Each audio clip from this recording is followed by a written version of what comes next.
Mrs. N from Digicape, and today I would like to celebrate Apple Handwriting Day with you.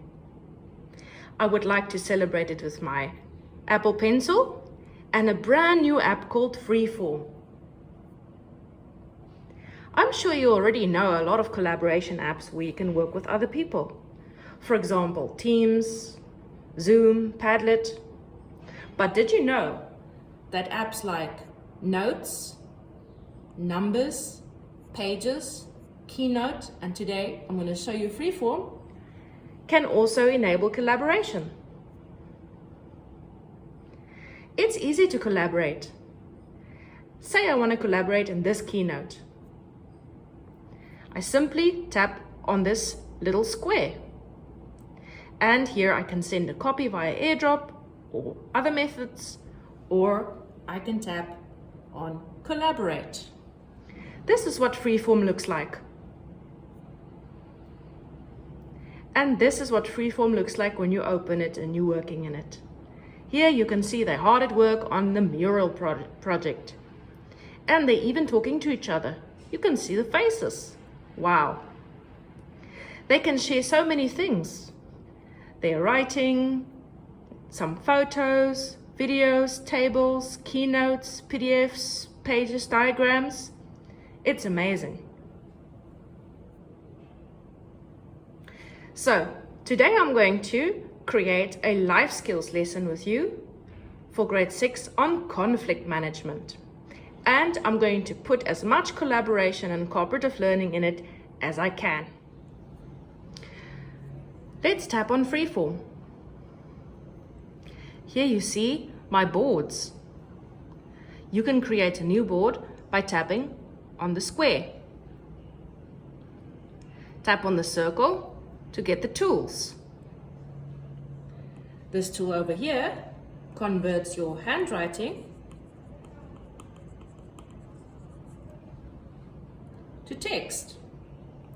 This is a fine liner, a felt pen. If you tap on it, you can increase or decrease the opacity and the thickness. This is a crayon. Paint. You can make all kinds of shapes.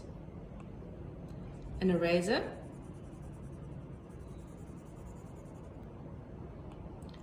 And the selecting tool. It gives you more options.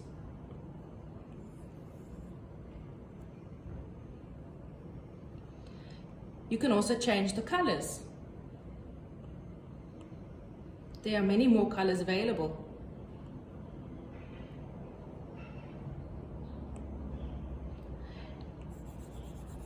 I wonder if you can hear this. It sounds and feels very satisfying. The reason it does is because I have a paper-like on my iPad. It's like drawing on real paper.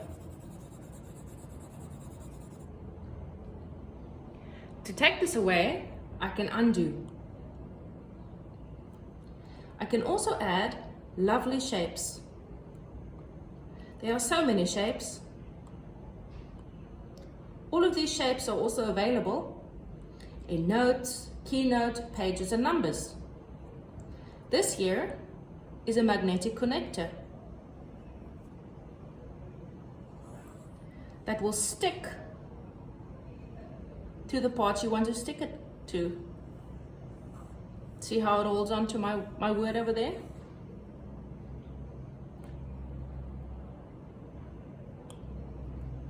This is to add text. You can use your keyboard to type. And of course you can edit this. This over here helps you add photos, videos, images from the camera, from scan, from link, or from your folder. Here you can do a few things, but also rename this document.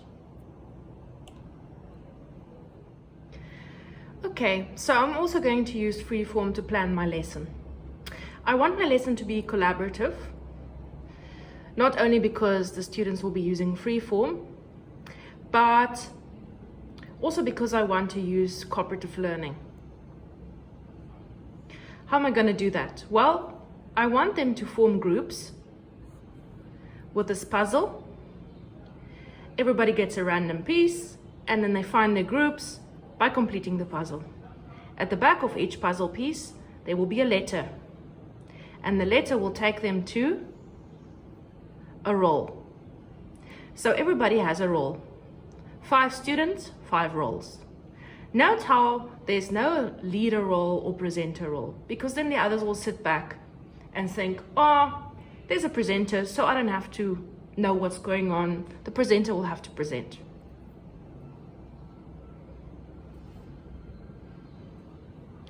I got some lovely resources from the internet.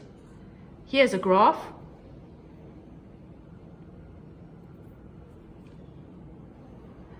A table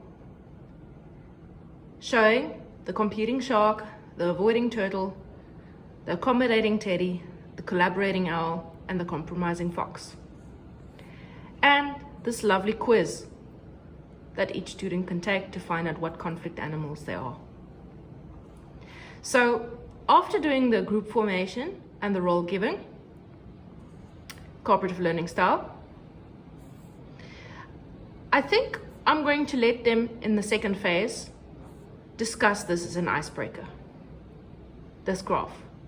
And I'm going to flip the lesson because I don't want to really tell them what the lesson is about. I want them to figure it out by using this graph. After that phase, I will do a little bit of reflection,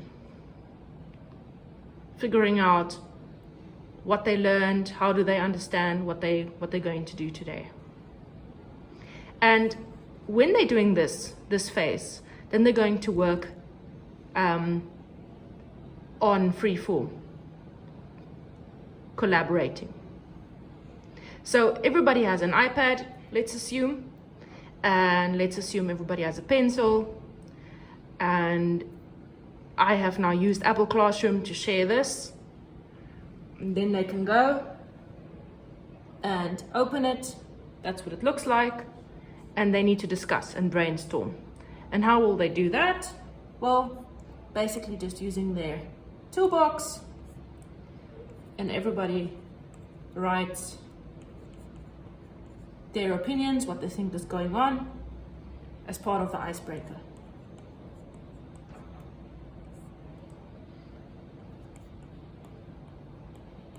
So here's Johnny, Lynn, Jonah, and Sarah, and say they're a group. Say there's a 5th one called Zoli. Then there's all 5 students, and they can collaborate using this mind map.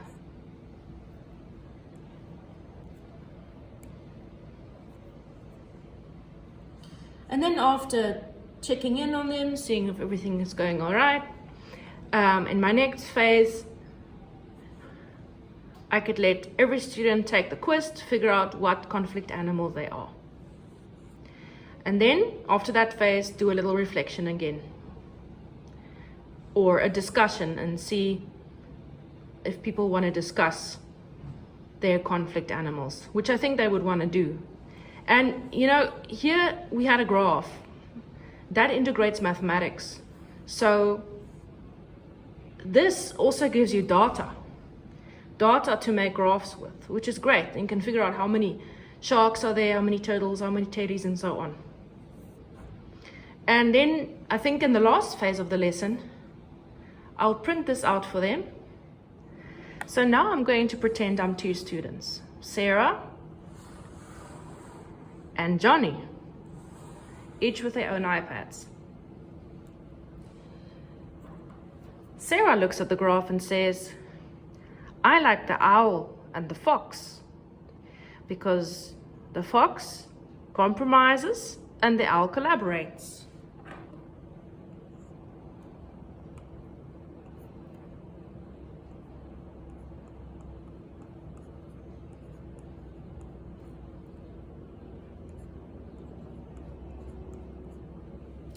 Let's see what Johnny sees on his iPad. Ah, he sees that Sarah wrote something there. And then he can also write on that same mind map, saying, well, he likes the shark.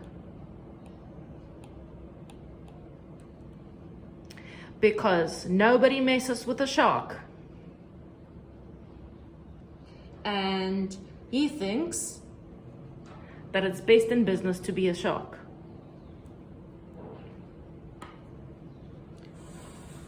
Then Sarah might write. First, let's see what Sarah sees. She sees what Johnny wrote.